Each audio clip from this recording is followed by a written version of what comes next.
I cried like the whole day because please, once again, Life with Rose Hope, thanks a lot for coming back. For anyone who is new here, thank you so much for joining me on this journey. Thank you for your comments, for the subscriptions, and for the likes.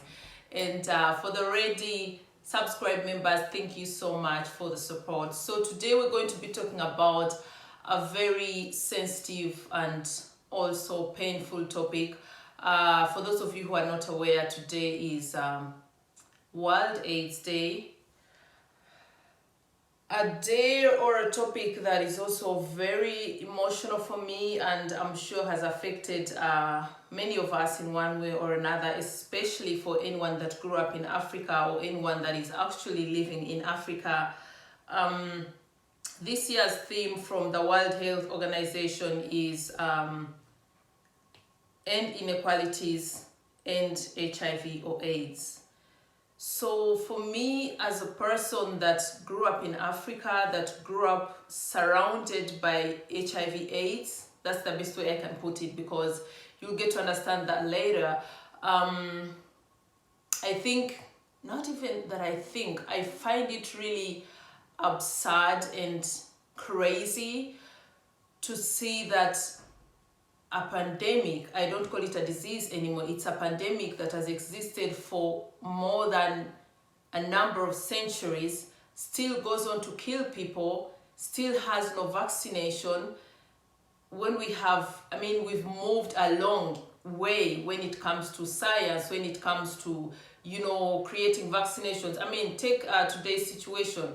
We got the pandemic, the corona pandemic about 2 years ago, and in 1 year we were able to get a vaccine.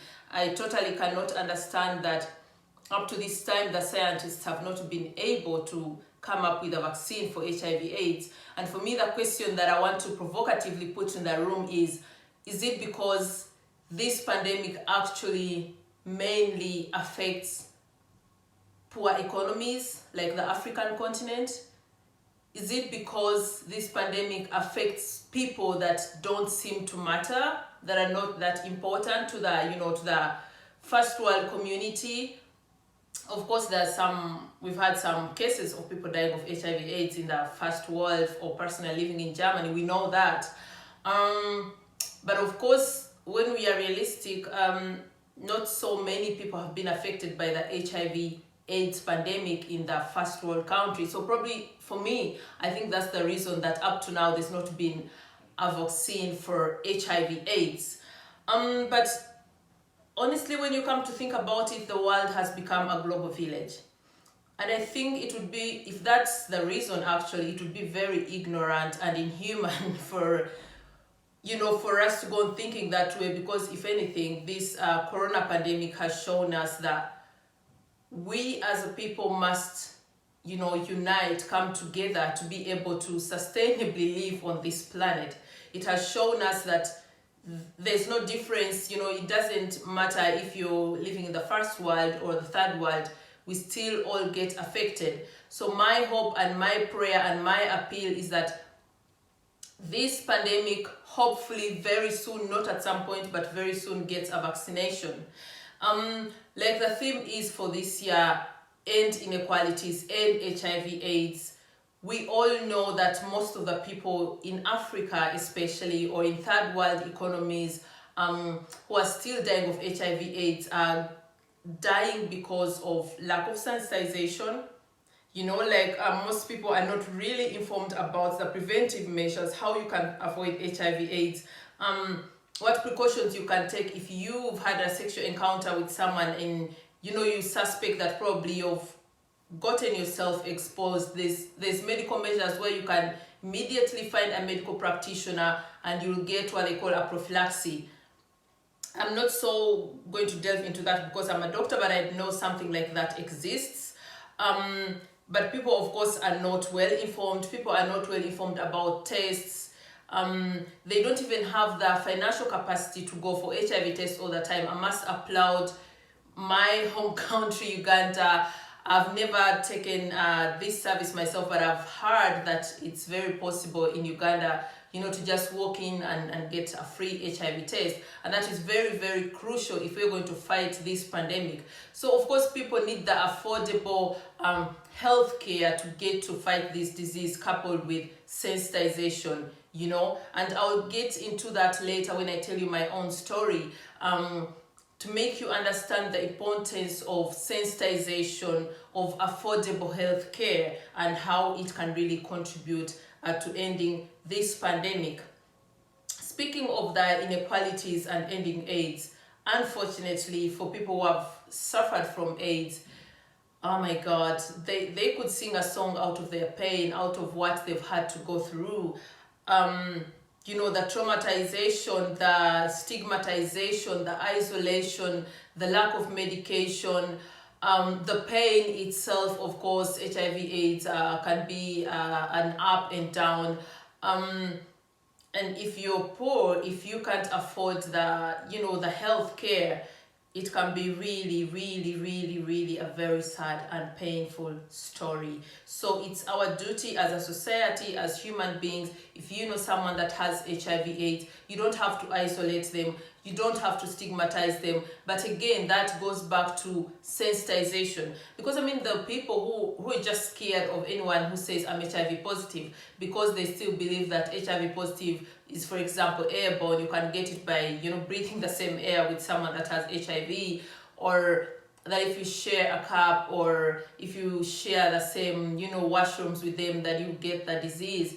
We've seen parents in Africa, or just family members who basically abandon their own family members just because they've tested HIV positive, because they're not well sensitized. So my appeal out there, you can't get HIV by breathing the same air with someone that has HIV. If that was the case, we don't be HIV positive, especially if you've grown up in Africa.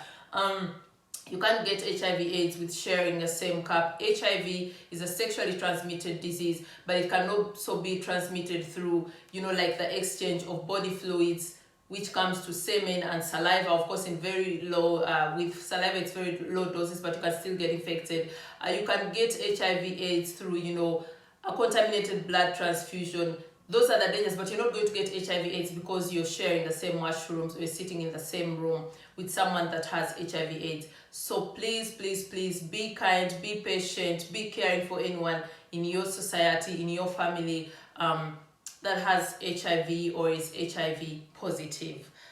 Speaking of ending the inequalities, we all know that, especially in Africa and third world economies, HIV treatment is not easily accessible and not affordable to everyone. Like in Africa, people always say the rich people don't die of AIDS. They never die of HIV or AIDS. Logic, because they can afford the treatment. They can afford to fly out of the country and go to first world countries and get perfect treatment. They can afford the test measures, because if you have HIV/AIDS, you always need to go to follow-up tests, to check your, what is it called? I haven't forgotten that. Like to check your virus levels in the body, and so on and so forth. And someone who is poor, or someone who is somewhere in the village and needs to drive an hour to the test center, and they have no car, they have no money for the bus fare, they will definitely not go for those tests or those follow-up, treatments. So it's important that poor economies are assisted by, the first world economies, so that everyone has access to these kinds of treatments, even deep in the villages. And that can be done through outreach services. And I'm saying this as a social worker who practiced in Africa, particularly Uganda, and I had the opportunity and the chance of working with such an outreach organization during my early years of social work experience. And I know how vital that is. I know how helpful that can be, and I know how thankful that people are when they get these services. So of course, there's a possibility of creating outreach systems to make sure that even people deep in the villages who can't afford to, come to the big hospitals, get these treatments. It's very, very important, and that way we end the inequalities, and hopefully we end AIDS. I don't see how we cannot be able to end that. Speaking of poor economies and poor countries, we have to keep in mind that a big population in third world economies is not educated. So of course sensitization has to be done in several languages. It can't be done only in English. I mean, they always campaign from World Health Organization, but most of them are in English. Of course they do other languages, but not so widespread. So you have to keep in mind, not everyone is educated, not everyone can read. So it has to be through skits, through, like TV, small skits that people can relate with. It has to be, like I said, world reach services where people go to these people, that need this sensitization and educate them about them. The poverty. Why do people get HIV and AIDS in Africa and third world economies? The poverty. We know, oh my God, it breaks my heart even just thinking about it. How many girls in Africa are engaging into prostitution because they have no other means of survival? And not just girls. At the moment, we have a surge of even young boys engaging into prostitution, selling their bodies because they have to make a living, because they are poor, they are uneducated, they have no job opportunities. Of course, that goes back to our politics and measures put in place, to empower the community, to empower the youth. That will take a long time, but that is also one way of making sure that we can end this pandemic. If people are empowered, if people are financially stable, if people are educated and they see hope and have opportunities in life, and they won't have to engage into involuntary, that's what I call it, because anyone who goes into prostitution just because they are desperate, it's not something I would call voluntary, and it's not something I would say they're happy about. Because like I said, through my social work experience at the time when I was living in Africa, we go to talk to the youth and to sex workers who always told their stories where they have to do that, and they're always very, very sad stories. And some of these girls were victims also of the AIDS pandemic. These are children that lost their parents to HIV AIDS, and the absurd circle of life is some of these prostitutes were actually HIV positive from birth, and now they were giving it on to other people that were not aware of it. So that's very, very key to think about. I think we can only end the HIV pandemic if we also focus on empowering the youth, on empowering society, on uplifting the third world economies, in every way possible, to make sure that everyone is in position to have a decent living, just like we have here in Europe or in Germany, where we have a social service system. Until people in Africa or third world economies have a social service system, it's going to be very, very difficult to end this pandemic, unless, of course, the scientists out there do everything possible to come out with a vaccine, which I believe is very, very possible. I'm really not going to go so deep into the medical bit because, like I said, I'm not a doctor, but there's also another bit that I want to talk about that is very important. HIV, AIDS, and womanhood. In the past, I remember, and even through my work, one of the greatest worries was always, oh my God, I'll never have kids, especially the women. You can still have HIV, thank God, and be a mother. Of course, at the beginning, it wasn't the case. That was, done. If you get a child and they'll have HIV and all that. But at the moment, even in Africa, or particularly Uganda, I know that there's a system in place if you get the chance to get medical services, where it will be ensured that your baby is born HIV AIDS free. But of course, again, like I said, you have to be able to afford these services. Of course, there are some free services, but they're not widely spread and they're not easily accessible. But for the women out there, if you're HIV AIDS and you're wondering if you can still get an HIV negative baby, it's possible, but then you have to work hand in hand with a medical professional and see how to go about it. And if you follow in line what they tell you to do, you take your medications, and everything should be very, very possible. Oh my God, I've been trying very hard not to get to that point, because for me it's a very sad bit. Like I say, today's topic for me is more of my HIV AIDS story, and I call that my HIV AIDS story, not because I'm HIV positive, but because as a child who grew up in Africa, as a child who grew up at a time when AIDS was, new, that's what I would say, because from the time I could think there was AIDS, and it was still like a strange thing, it was something that was still a mystery that no one really understood so properly. Of course, the fact that I was going to school, we got educated and sensitized about that, but it was always vague information, I would say. Growing up, my first experience with HIV AIDS was, unfortunately, with people that are very close to me. I remember the first person that got, to die of AIDS was a very close family. I'm saying family because they all passed. A neighbor, this was a couple that had just got a newborn baby. It wasn't actually newborn, it was like 6 months old. They got HIV AIDS, and like I said, unfortunately, everyone started talking. Everyone was scared of them because, like, as always, people are not really well sensitized. People are not sure how dangerous it is if they go to visit them and everything. But the worst bit I remember is these were very educated people. The gentleman was a banker. The woman was, I think, an attorney. But I will never forget the fact that at some point they also thought, maybe this is not HIV, maybe, it's witchcraft, maybe someone is trying to do us harm. That was the absurd bit of it. And I remember I was very young, but of course would hear like my mom talk about it, or when she would go to visit them, and then she'd be very sad and tell us the story. And that was my very first-hand HIV, I would say, experience. Unfortunately, this couple passed. Husband, wife, and child. They lost their lives, and these were people who were in the prime of their lives. They were, I think, maximum maybe 32 years old, very successful, had good careers, had just built their home, and everything seemed to be working for them. And before they knew it, they were dead. The next person was, again, unfortunately, a couple. They were our tenants, but also friends, like friends with my mom. This was very, very close to home because I remember, oh gosh, they also had just they had tried for so long to get a baby, which wasn't possible. And then after so many years of trying, they finally managed to get a baby, and they were, over the moon and happy about it. But unfortunately, and that's what we used to know when we were still young, that when someone has HIV AIDS and they get a baby, their health seems to deteriorate very fast.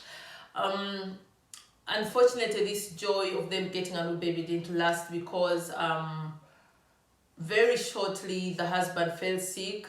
I was very young, like I said, I think I was like 7, 8, but what I remember about the worst symptoms, for those of you who don't know, they had, like running stomach 24/7, they were throwing up 24/7, they lost like all their weight in just, like in a span of a week, but for me it felt like a day, when you've seen someone normal today and 2 weeks later they look like a ghost, like really they are made out of bones and eyes. The eyes will become big, and it's a very scary picture in my head.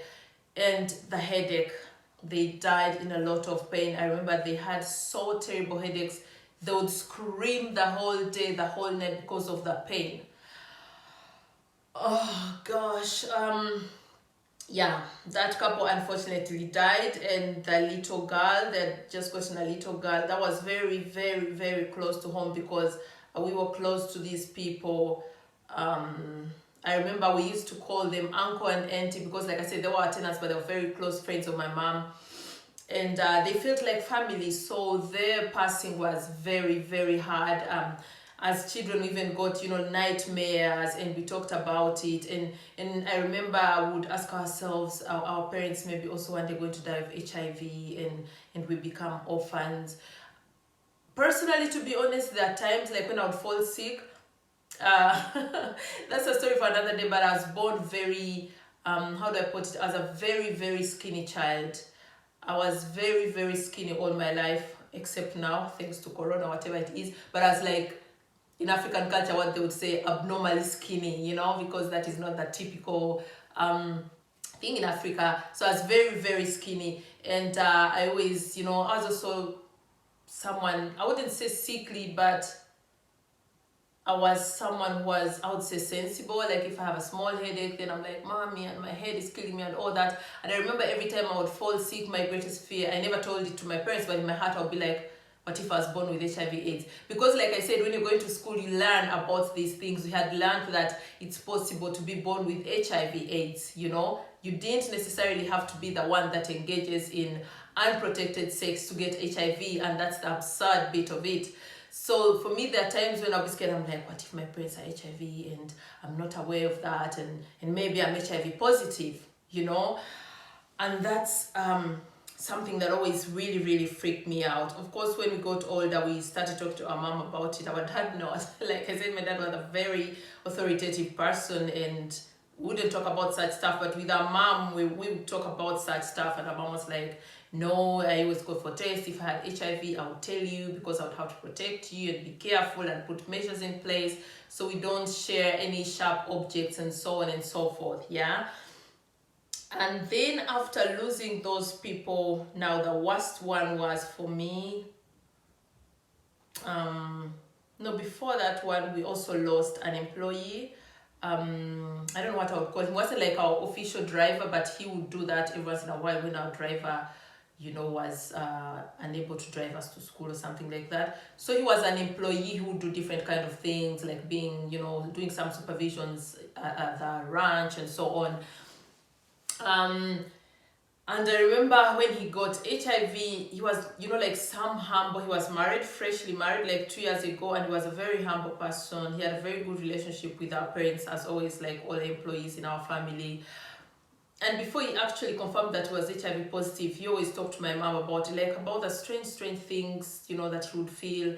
And they would laugh about it because no one in the world ever thought that he could have HIV. I mean, he was a humble guy, married, so no one thought he would be having HIV, because that would mean he had been having extramarital, affairs and so on.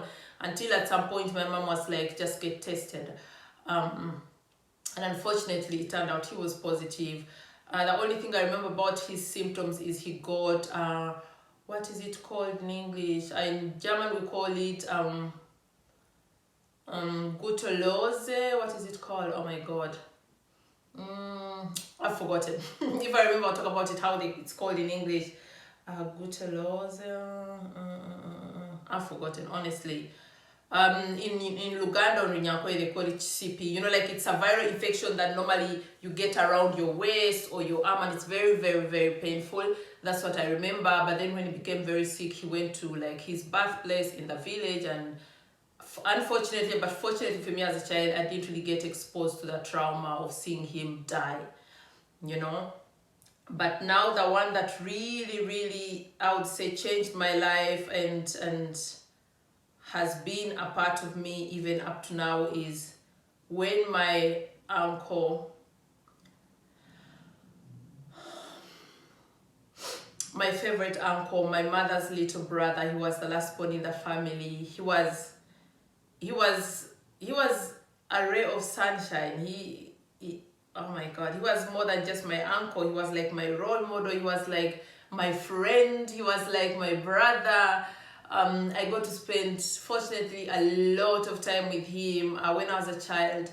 I used to spend a lot of time at my grandmother's village. That is my maternal grandmother, and I would spend Christmases there. And for me, I actually connect Christmas to my late uncle. For me, Christmas means and always meant going to my grandma, spending time with my grandparents. And then that, my favorite uncle, he always did lots of special things with me. He always made me feel like I was very special, like I could do anything and everything. I'll never forget one time when I requested him to allow me make a Christmas dish for the family. And of course, he knew I couldn't cook. But he said, why not? You can do it. So he prepared everything for me. I remember it was a rice dish, so of course he basically did that, but he helped me. And when they were serving the food, he said, oh, this is a dish that Rosanna made, and it's amazing and it's tasty. If it was tasty, I don't know, honestly, but he made a point to make me feel like, wow, you've done something great and I'm so proud of you. He was amazing. I'm so sorry I'm going on and on, but he really, really was amazing. And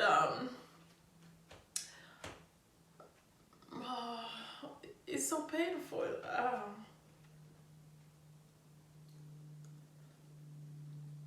It's something I've never gotten over, I think I was 11 years old because he got diagnosed when I was in my P7 vacation, as in I had ended my primary education and I was going to join secondary school, I think in a few weeks. And so, okay, to go back to the story, the way he got diagnosed is, like I said, he was a darling, he was an amazing person, and my mom's probably favorite sibling, so he used to visit us a lot. He was very young, like 24.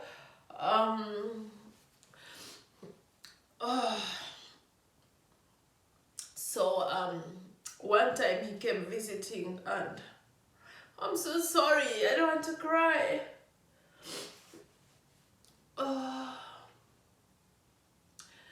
One time he came visiting, and for all of you who grew up in Africa and maybe unfortunately got to see some people who had gotten HIV/AIDS, one of the common thing was when you got HIV/AIDS, it would change the structure of your hair. Up to now, I don't know why, I've never bothered to research, but when my uncle came home, the structure of his hair had changed, and my mother is also a very observant person. So I remember he walked into our home gate, walked towards my mother. I remember was seated outside. When he got close to my mother and had just said hello, my mom told him, could it be that you're HIV positive? You know, just like that. And I remember him laughing and going like, HIV positive, are you crazy? Of course not. And I'm sure he didn't think he had HIV. And then, you know, they kind of like, my mom was like, you're sure? He was like, of course I don't have HIV. And then my mom was like, well, then I guess you have nothing against taking an HIV test if you're sure you're not positive. And if you are anyway, then it's the best option to do, like to take a test and get the treatment. And it was like, we can do it even right now. And honestly, my mom arranged everything. They got into the car and went to, that time it was Mbara Hospital, and they tested him for HIV/AIDS. This trip and this, you know, which was supposed to be like, let's see, unfortunately it turned out that my uncle was HIV positive.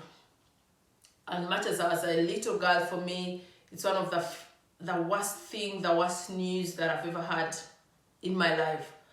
So they get back home, and my mom is like, uncle is HIV positive, and we're all like shocked, because this time we're talking about someone who is seated right next to you, who's living in the same house with you, someone you just hugged, someone you cuddle with, someone you love to death. And my mom, of course, was a very realistic person. She told my uncle, well, I guess you have to start the treatment immediately. We can't waste any time. My uncle was shocked, like he was shocked. You can imagine what that was for someone who's 24 and had been, you know, living a straight life. It was a shock, of course. So my mom insisted, we have to go back. They test you and see what we can do. But I guess for my uncle, he was so shocked that he immediately got symptoms. You know, like I think the shock was too much. It put his immune system so down that he immediately got symptoms. So I went to school when my uncle had been probably sick like for 1 week. Like now he had lost weight, and I still have that picture of him in my head, so thin, and he was very light skinned. So and his eyes became big, like I don't know why. I think when you lose so much weight, the eyes come out of your socket. I remember that was almost the biggest thing about him. And so I went to school, and of course as a child you don't think that your uncle will die. You think he will live, because our mom told us he's going to start treatment and everything will be fine. And I remember, because of course I was in boarding school, it was like maybe 1 week later, I'm not sure because I was a child myself, but for me it feels like he died after 2 weeks. That's what I have in my head. It was school, of course. That time they couldn't tell me, you know, your uncle has died directly. We didn't have mobile phones. But I remember my sister, our firstborn, my elder sister, got the chance of attending the funeral and everything, because for her that time she wasn't in a boarding school. And they wrote me a letter. She's actually the one who wrote it, telling me our uncle had passed. And then, of course, for her it was an innocent move. She was also a child, you know, explaining the day of his passing and, you know, how they put him in the coffin and everything. And I remember locking myself in my wardrobe at school.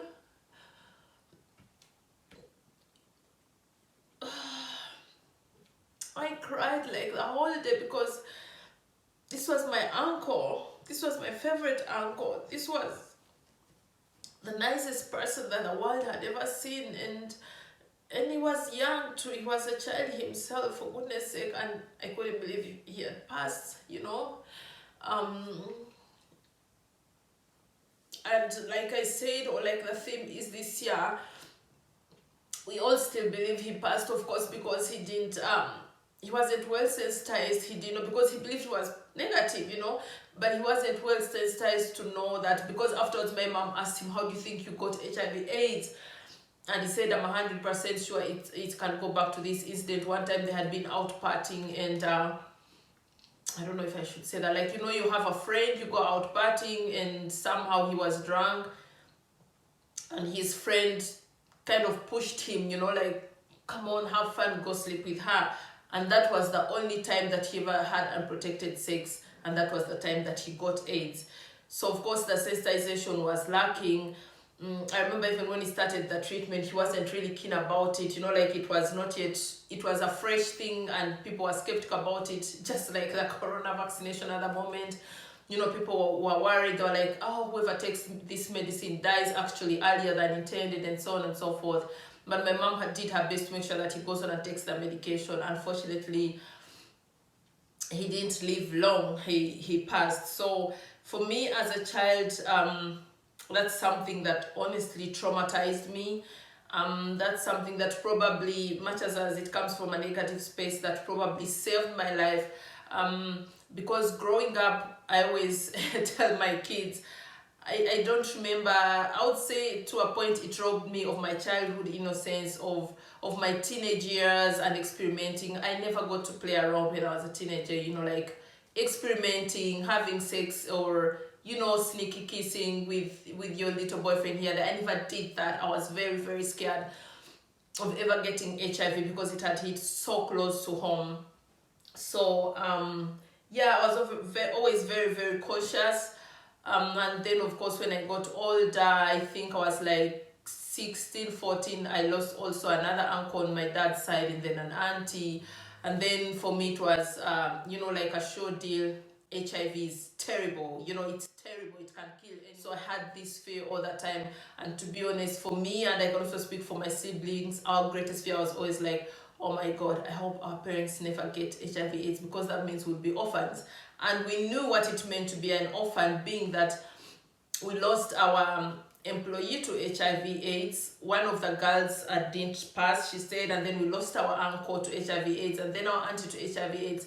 And they all had children, and even other employees along the way, not the ones that were working directly in our home, like the ones working in the farm and so on. Some of them passed, and of course, our parents, God bless them, and I'm thankful that they brought us with those kinds of values. My parents took up the responsibility of, you know, like taking care of these kids, feeding them, taking them through school. So I would say I have a number of siblings that are actually not my blood siblings, but my parents took them over when their parents died. And that's the same fear we had. We're like, okay, actually other people who would be in position to assist us if our parents passed have now passed. So what would happen to us if our parents passed? So that was our greatest fear. And not just for myself. Thank God I wasn't born HIV/AIDS, but from people, from our relatives, their kids that were born with HIV. There are two of them, and thank God they are still alive. They are taking medication, and that's why it's very, very important to go back to this year's theme, end inequality, end AIDS. Once people are sensitized, once people get the proper medication, once people get the proper healthcare follow-up and checkups, it is possible to go on and live a normal life like anyone who has any other chronic illness, be it diabetes, high blood pressure, but they can go on to live a normal life like everyone else. But that is only possible if there's sensitization, if there's access to affordable medicine. And my appeal and prayer is that very soon there'll be a vaccine for HIV/AIDS. Unfortunately, like I said, it's the poor economy, the third world economies that are mostly affected by this. As if it's not enough, what the third world economy is already going through, the constant political insecurities, the terrible political situations, the joblessness, the poverty, the youth are desperate to death. So it's no wonder that they will still get HIV/AIDS. It's really such a shame. And for all the scientists out there, if we can get a vaccine for corona in just 1 year, we can still get a vaccine for HIV/AIDS. It's really such a shame that this pandemic has been killing millions and millions of people over the centuries, and there seems to be no proper and accessible vaccine or affordable medication. And that's really a shame to all the people that have the power. It's really a shame, and we really, really have to end this inequality and HIV/AIDS, because what affects other people affects us all as a human being, as a human society. Whether you live in the first world or you live in the third world, corona has taught us we all get affected one way or another. And even if you don't get directly affected, then you get affected as a human being. If you really have any ounce of humanity in you, then you get affected. We all know that.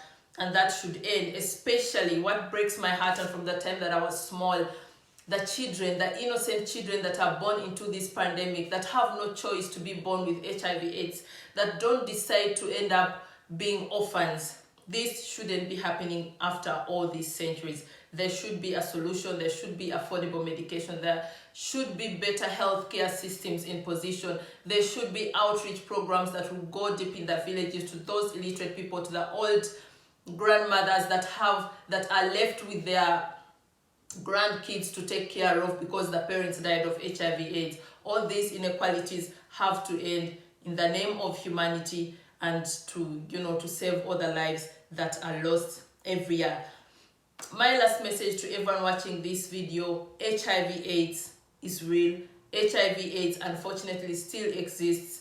And if you're living in the first world country, because I know many people are very careless about that, there's HIV/AIDS also in the first world country. I live in Germany, and for anyone watching here in Germany, there's HIV/AIDS in Germany. So my tip to you would be, before you have a sexual encounter with a new partner, always get tested, always use protection. If you can't get tested, in the moment, if it's a spontaneous thing, use protection, wear condoms, but the best way is get tested. If you're HIV positive, my people, don't deliberately infect other people. Be open with your partner, be kind, let people know that you're HIV positive. Try to protect each other, especially for the sake of your family and your kids and the society at large. And just so you know also, intentionally affecting someone with HIV/AIDS is a crime. So if here in Europe or even in Uganda, I speak for Uganda, if you intentionally infect someone with HIV/AIDS, you'll go to prison. So don't do that. And actually, for me, that shouldn't be the deciding factor, but your humanity, your heart should be the deciding factor to say, I'm HIV positive. I will let my partner know that I'm HIV positive. I will take my medication. I will use protection to make sure that I protect them. So to close all this off, like I said, today is World AIDS Day, and the theme this year is End Inequalities, End HIV/AIDS. For everyone out there, it's our joint responsibility to end these inequalities, to end HIV/AIDS. Until next time, thanks again for watching. Please kindly subscribe, comment, like, and share the videos. Love you.